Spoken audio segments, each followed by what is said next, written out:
തിരുവനന്തപുരത്തെ CPI സ്ഥാനാർത്ഥി C Divakaran SNDP യോഗം ജനറൽ സെക്രട്ടറി വെള്ളാപ്പള്ളി നരേശനുമായി കൂടിക്കാഴ്ച നടത്തി.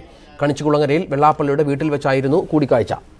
ഭക്ഷ്യമന്ത്രി പി തിലോത്തമനും ദിവാകരനൊപ്പം ഉണ്ടായിരുന്നു. വെള്ളാപ്പള്ളിയുമായി എന്നും നല്ല സൗഹാർദ്ദമാണ് ഉള്ളതെന്നും ഇതിന്റെ ഭാഗമായിട്ടായിരുന്നു കൂടിക്കാഴ്ചയെന്നും സി ദിവാകരൻ പറഞ്ഞു.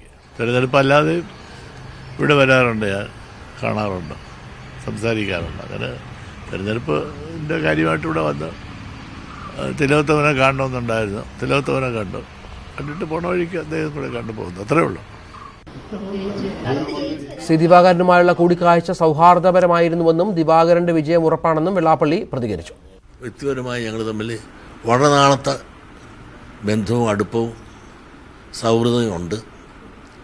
അതുകൊണ്ട് അദ്ദേഹം ഒന്ന് നിൽക്കുന്നു എന്ന് പറയുക, ഇങ്ങനെ എന്നെ കൂട്ട് പരിചയമുള്ളവരെടുക്കുക പറയുക, ഒരു സമുദായ നേതാവെന്ന നിലയിലും ഒരു സുഹൃത്ത് എന്ന നിലയിലും എന്നോട് ഒന്ന് കാണുക പറയുക എന്ന ഒരു മര്യാദ കാണിക്കാൻ വേണ്ടി അദ്ദേഹം വന്നു എന്ന് മാത്രമേ ഉള്ളൂ.